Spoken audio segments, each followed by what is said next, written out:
xooluhu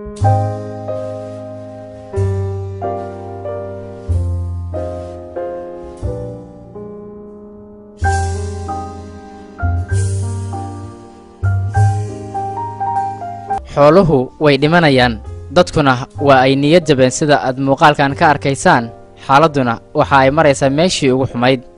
nooluhu waxa ay ku nool yihiin biyaha iyo baadka dhulka waa kan guduudan ee ay busta iyo boorkaba ka kacayaan dadkuna waa xoolo dhaqato xooluhuna waa kuwaasi daadsan ee ay markaasi kuwii ay manaafacaadsan lahaayeen markan doonan dooni ku baahne dayacmeen xuquuqdii qalbigaydii laacay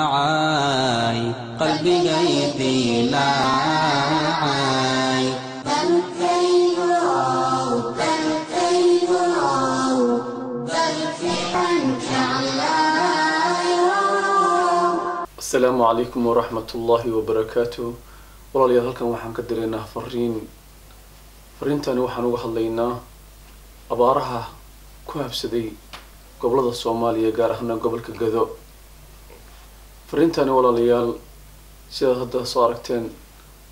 ee ku daawateen muuqaalkii iga horeeyay waxa gobolkaasi ka dhacay arrin aad iyo aad u murugo badan. haddaba fariintan waxay ku wajahan tahay dowladda Soomaaliya shacabka Soomaaliya iyo ganacsatada Soomaaliya. dowladda Soomaaliya waxaan leenahay dowladdu waxa u tihiin shacabkiina shacabka gobolka Gado waxa uu leeyahay away dowladeeni ayuu leeyahay sababta ilaa haatan lama hayo dowladda Soomaaliya oo ka hadlaysa oo ka dhiirisay oo maartay ka murugaysan shacabka halkaas sida aadka ugu baaba'aya ma arag gurmad ay u fidistay ilaa haatan marka shacabka wuxuu leeyahay away dowladeeni. arrintaasi waxaan ku boorinaynaa dowladda Soomaaliya inay ka kacdo fadhiga oo shacabkaasi wax tarto oo wax u qabato oo si degdeg ay wax ugu qabato international community-gana ayadu dhageystaaye ay wax ugu sheegto oo abaaraha farta ugu fiiqdo. sidaas kale waxaan leenahay NGO-yada gobolka hantida badan ku qaata walaale xoolaha ha ku tabcin dadkaasi dhamaanaya ee dhibaataysan ee xoolihii ka dhamaanayaan ee walaale waxtar haddii kale iska daa. taas waxaan leeyahay waa dowladda iyo NGO-yada ka howlgala gobolka Gado. waxaan leeyahay dadka Soomaalida ee meel walba ay joogaan ee ganacsatada walaalayaal ilaahay maalka uu siiyay waan ku imtixaamayaa maanta oo kale ayaa lagu kala saaraa dadka qofka dadkiisa wax tara iyo midka aan dadkiisa waxba tarin. walaale kaga faa'iideyso xoolaha ilaahay ku siiyay dadkaasi masaakiinta ay dhamaanaya ee maca xoolahoodii dadka isku dhamaanayaan inaad walaal wax tarto berito waxa weeye ummad barwaaqo waxa tari karto malaha laakiin maanta kale markay baahi ay jirto ee qofka uu ku baahan yahay ayuu ilaahay azza wa jalla kugu fiirinayaa. mid kale aan faraya waxay tahay jaalida guud ee Soomaaliya ee ku maartay jooga dunida daafaheeda ee waxaysta ilaahay wax siiyay. walaalayaal waxaan idin farayaa oo in leeyahay arrintaasi dhibaatada ee dadka walaalahiina ee halka ku dhamaanaya wax ka qabta oo wax tara oo ilaahay wuxuu siiyay wax ka siiyo. mid khaas waxaan leeyahay dadka goboladaasi ka soo jeeda walaalo waxaad ogaataa in arrintan ay si khaas ah ku taabanayso sababta maxaa yeelay dadkaasi aad ku dhamaanaya waxaad ogaataa inuu yahay aabaha adeerka eedada hawryarta walaalaha inay yihiin ugu walaalayaal. sidaas darteed waxaan leeyahay waa in bishaan la sameeyaa ilaa 5 bish inta laga gaariyo gurmad aad u weyn lacagta ciyaalka iida ugu talagashay lacagta ugu talagashay maqaaxiyaasha waa inaad halkaas galiso weeye oo gurmad aad u weyn loo fidiyo dadkaasi walaalaha dhamaanaya. ilaahay azza wa jalla ayaan ka baryaynaa dhibkaas ilaahay ka qaado oo roob u keeno laakiin anaga waan ku imtixaamayaa waan ku fiirinayaa. marka waxaan leeyahay walaalayaal meel walba joogtaan waa in si degdeg arrinkaasi maarta loogu howlgalo walaalahaasna wax loo taro waxna loo qabto. walaalayaal badan ayaa iga dambeyn doona waxaan ku soo koobayaa dadkaasi waa inay baahan yihiin maanta berita alla og laakiin maanta inay baahan yihiin walaalayaal qof walba ogow kuna seexo inuu dadkaasi ay yihiin ama aabbaha ama hooyada ama walaalka ama walaasha ee waxtar. السلام عليكم ورحمة الله. بسم الله الرحمن الرحيم. الحمد لله والصلاة والسلام على رسول الله. أما بعد ولا ليال دمان وحن لها اللياد ومدى الصوماليات ميل كستا او اي جوجتو كليب كان داون دونتا وحن لها ولا ليال إلهي سبحانه وتعالى وحن ودي سنة بأسماء الحسنى وصفاته العلى ميل كستا جوجتان دبعتنا إلى عليه وحن أكتهين inay jiraan maanta ummad Soomaaliyeed oo u baaba'aysa gaajo iyo haraad abaara ku dhaceen xoolihii ka dhamaadeen u baahan biyo dhaamin u baahan qoodin u baahan garab qabasho qof walba dhibaato haday haysato wuu jeclaan lahaa in arintaas oo kale loo qabto laakiin waxaan doonayaa kaliya hal xadiis nabiga kamid sallallahu alayhi wasallam ina naftayda iyo naftiina wax soo siiyo nabigeena sallallahu alayhi wasallam waxa la weydiiyay dadka alla uu ugu jecel yahay amal la qabtana alla uu muxuu ugu jecel yahay wuxuu nabiga sallallahu alayhi wasallam amal dadka wuxuu ilaahay ugu jecel yahay kuwa dadka ugu nafciga badan ugu waxtarka badan amal la qabtaan waxa alla ugu jecel yahay subhanahu wa ta'ala qof muslim oo la farx galiyo nabiga wuxuu sallallahu alayhi wasallam xadiiska carabiyeeyo ahabbu an-nas ila Allah dadka alla wuxuu ugu jecel yahay anfa'uhum lin-nas kan ugu waxtarka badan dadka wa ahabbu al-a'mali ila Allah amal la qabtaan alla wuxuu jecel yahay subhanahu wa ta'ala sururun tudkhiluhu ala muslim qof muslimahood farax galiso aw takshifu anhu kurba inaad kurba ka faydo aw tatrudu anhu ju'an in aad gaajo ka fujiso gaajo ka cayriso أو تقضي له دينا عنه دينا أما أدينك بحسه وحو النبي صلى الله عليه وسلم إن أنقفك ولالك أراعه أو أن دنيه سلسو فليو أيا كتش على هاي إن أن اعتكافه إن أن اعتكافه مسجدك صادرتت وحان أقول باقيا والله ملك استوى جوغان قف كستو كلبك داون دونا وحان أقول باقيا إنه كقيب قاطو قرمتك والله ku dhibaataysan gobolka Gado iyo meelaha kale oo badan oo ummadu ay Soomaaliyeed ku dhibaataysan tahay oo abaaraha looga gurmanayo inaad ka qayb qaadataan baan doonaynaa walaalayaal ilaahna subhanahu wa ta'ala waxaan ka baryayaa in uu dhibaatooyinka naga wada ilaaliyo. Bismillahir Rahmanir Rahim. Waxaan halkan kala hadlayaa dhammaan dadka Soomaaliyeed ee qeyrka jecel sida aniga iyo adiga idinka iyo qof walba oo Soomaali ah uu og yahay waxaanu la wada soconaa in gobolada Soomaaliyeed qayb kamid ah sida gobolka Gado oo kamid ah meelaha ugu daran abaarta ay abaar daran u ka jirto dadka Soomaaliyeed oo khayrka looga bartay oo abaarihii hore ka qayb qaadan jiray waxaan filayaa maanta inay u taal hawsha hadda dhibaatada badan ee ka jirta goboladaas wax qabad baa loo baahan yahay wax qabadka aad wax qabataana wuxuu ku anfacayaa hawsha markaas taagan oo aad xilligeeda wax uga qabato haddii xilligeeda kula dhaafto run ahaantii wixii aad qabanaysay inay miro fiican dhalaan uma badna laakiin haddii aad ku aadayso waqtiga dhib ku jiro iyo baahida meeshaas taalo aad ka qayb qaadato ama aad badbaadiso ilaahay baa wax badbaadin kare qof muslim ah faa'iidada aad ka helayso iyo qiimaha kuugu fadhido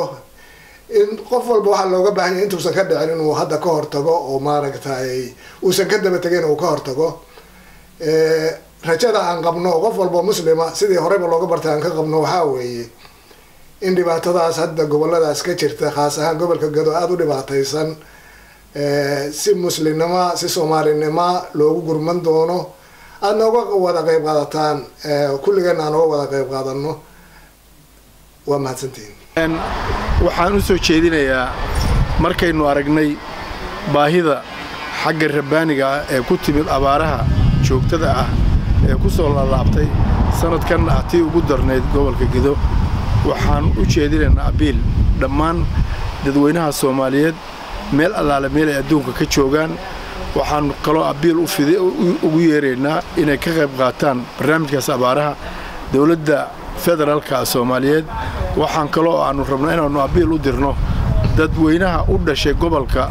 ka soo jeedana gobolkaas Gedo in ay ka qayb qaataan sidii dadkaas loo taageeri lahaa looguna fidin lahaa waxyaabaha asaasiga ah oo ay ka mid tahay biyaha oo aad aragteen habeen walba iyo maalin walba dadku inay oon u dhimanayaan iyo biyo la'aan waxaan kaloo u jeedinaynaa in dadka lagu caawimo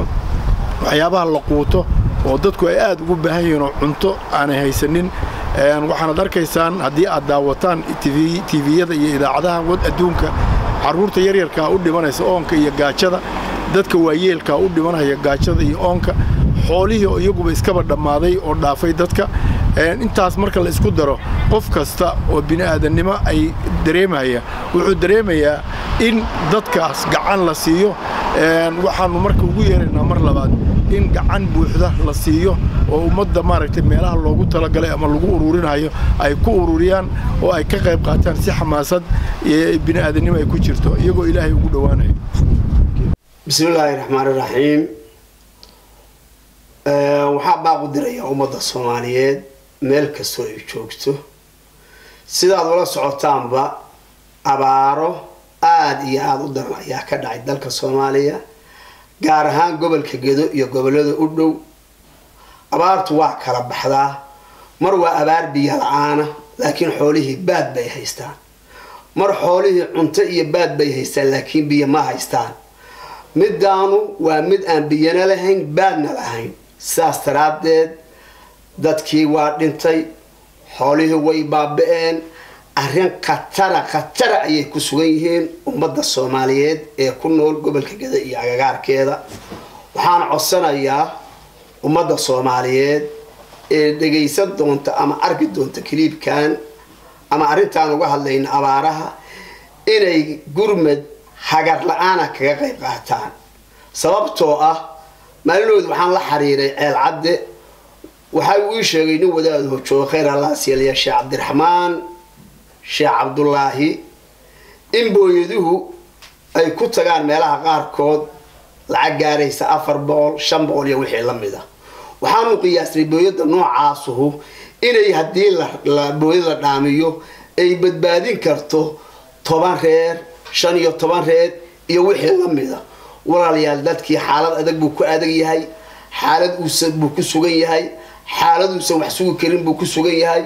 waxaan idin ka codsanayaa si hagar la'aan walaalnimo ah islaamnimo ah Soomaalinimo ah ina uga qayb qaadataan gurmadkaas abaaraha ayadoo waxaad bixisaan sida aan rajaynayno Ilaahay bedelkeeda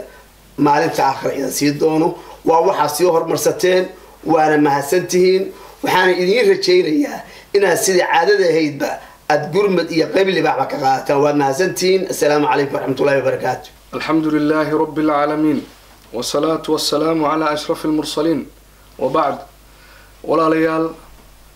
dunida dacaladeeda meel kastoo aad joogtaan waxaan idinku salaamaynaa salaanta islaamka assalaamu calaykum waraxmatullaahi wabarakaatuh salaantaa kadib waxaan caawa halkaan rabnaa inaan idinkugu soo jeedino qayladhaan iyo maaragtay aan idinkugu yeerayno inaad abaaraha iyo dhibaatada biyo la'aanta ee ka jirta deegaanada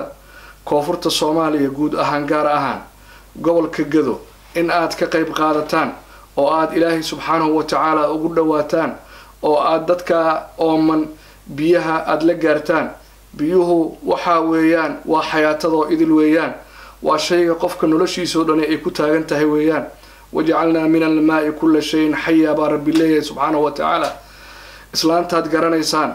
ee nabigu tilmaamay calayhi salaatu wasalaam in baqaya maarati bani Israa'iil kamid ahayd waati Ilaahay subhanahu wa ta'ala ku jirna geeyay eygii ay waraabisay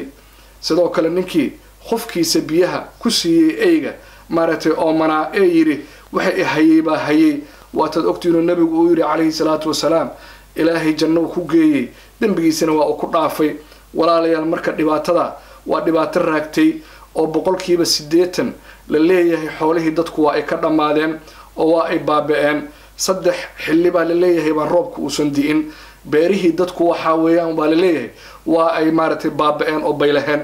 idan walaalayaal meel kastoo aada joogtaan arrintaa ka qayb qaata oo u gurmada waa arrin aad ilaahay ugu dhawaanaysaan weeyaan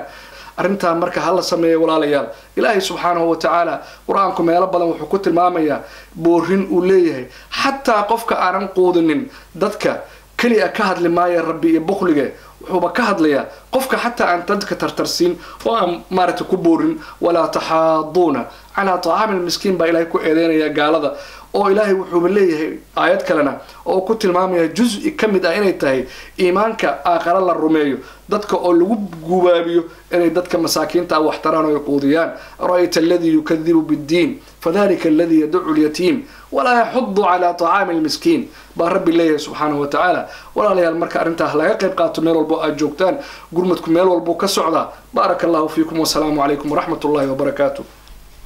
بسم الله الرحمن الرحيم ومدة الصوماليات ميل والبا أي جوجتو waxaan ka codsanaynaa abaaraha iyo dhibaatada maaragta wadanka Soomaaliya ka taagan gaar ahaan gobolka Gedo inay maaragta ummadda u dhalatay iyo muxuu ahayd dawladda Soomaaliya ay abaarahaas dhibka ah oo jira ay gacan weyn ay ka geystaan gaar ahaan jahliyada ka soo jeeda gobolka Gedo meel walba oo joogaan dibadda iyo gudahaba بسم الله الرحمن الرحيم magacaygu waa Yaasmiin Daahir Ciid waxaan ummadda Soomaaliyeed ka codsanayaa ugu baaqayaa abaaraha ka dhacay dalka Soomaaliya siiba gobolada Gedo in ay wixii islaam iyo Soomaalido idil ay caawiyaan dadkaas iyo dunyadaas baaba'day iyo maxaa la dhahay iyo gobolkaas dhibaatada aad u badan ay maaragtay haysato waxaan kaloo ugu baaqayaa dadka jaaliyada gobolka Gedo ka soo jeeda in ay caawiyaan dadkooda ay fadhiga ka kacaan dad iyo dunyaba waa baaba'een in maxaa la dhahaa toole garab siiyaan ayaan ka codsanayaa salaamu calaykum waraxmatullaahi wabarakaatu بسم الله الرحمن الرحيم الحمد لله رب العالمين اللهم صل على سيدنا محمد وعلى آل محمد كما صليت على إبراهيم وعلى آل إبراهيم إنك حميد مجيد waxaan dawladda Soomaaliya oo ka codsanayaa oo waliba aan ku canaananayaa dadka dhibaataysan sida ay gacanta u siin waayeen qaasatan gobolada Gedo iyo gobolada u dhow oo abaaruhu ka dhaceen waxaan kaloo ummadda Soomaaliyeed ka codsanayaa especially gobolada Gedo iyo kuwa u dhow dadka u dhashay waa inay gacan xoog leh ay ka geystaan dadkooda baabay oo dad iyo dunyaba ay ku baabeen oo daanyeeradii xataa ay dadkii cunahayaan oo dilahayaan abaaro awgeed marka waxa weeyaan dawladda Soomaaliyeedna aad baan u dhaliilaynaa way gacan uga geysan waayeen dadka Soomaaliyeed oo baaba'ahaya oo ay u fiirsanayaan salaamu calaykum waraxmatullaahi wabarakaatu السلام عليكم ورحمة الله وبركاته ولا ليال هل كان واحد كجس وجدنيا باق بنا آذن نمو باق سوكو آذن عبارها بان سامين تكوي شيء دتك الدنيا دي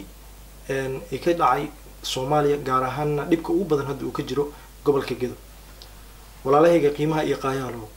waxa loo baahan yahay dhibaatadaas inuu marhayo shacabkayga Soomaaliyeed gaar ahaan dadka degan gobolka Gedo inaynu la qaybsano maadaama dadka muslimiinta ah ay yihiin hal jir oo qura oo hadii far kamid ah ay xanuunsato inta kale ay la xanuunsanayso aan walaalayaal la gurmana dadkaas walaalahayaga aan ka qayb qaadano gurmadkooda waa waxay xaq noogu leeyihiin oo diin ahaan ay noogu leeyihiin in wixii aan dhaanno in aanu ma aratay aanu ka geysano wixii karaanka yaga walaalayaal sida alla socotaan munaasabad ciid baa nagu soo beegan oo farxada aanu ka dhabayno in farxadaasi ay nagula ciidaan walaalaheena Soomaaliya ku rafaadsan sida alla socotaan gobolka Gedo waxaa laga bilaabay guddiyo abaaraha ka shaqeeya oo la tacaala duruufta hadda jirta kuwaas oo bilaabay biyo dhaamin laakiin duruuftooda ayaan waxay u saamixi karin inay hawshaas xaliyaan ayaa kaligood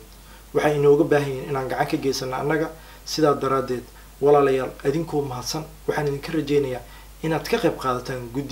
gurmadkaas waxaanaad kala xiriiri doontaan nambarada shaashadayada ka soo baxaya wax yar kadib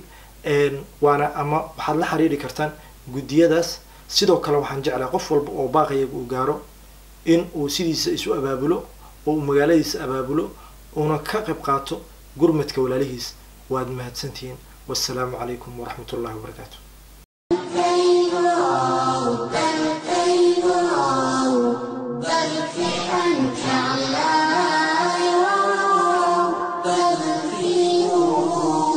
But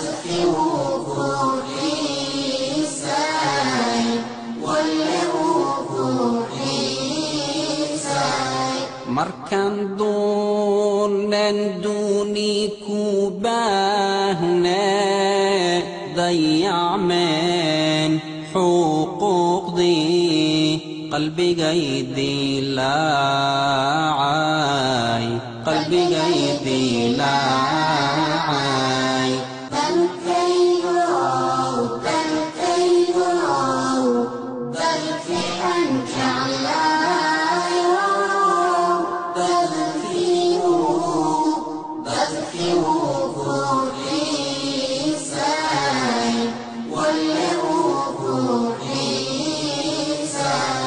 aadan kan dugsanayay waayo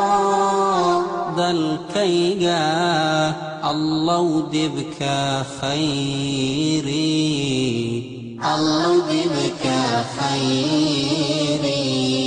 dalkaygow dalkii aan jeclaayow dadkii wuu ku xiisay walle wuu ku xiisay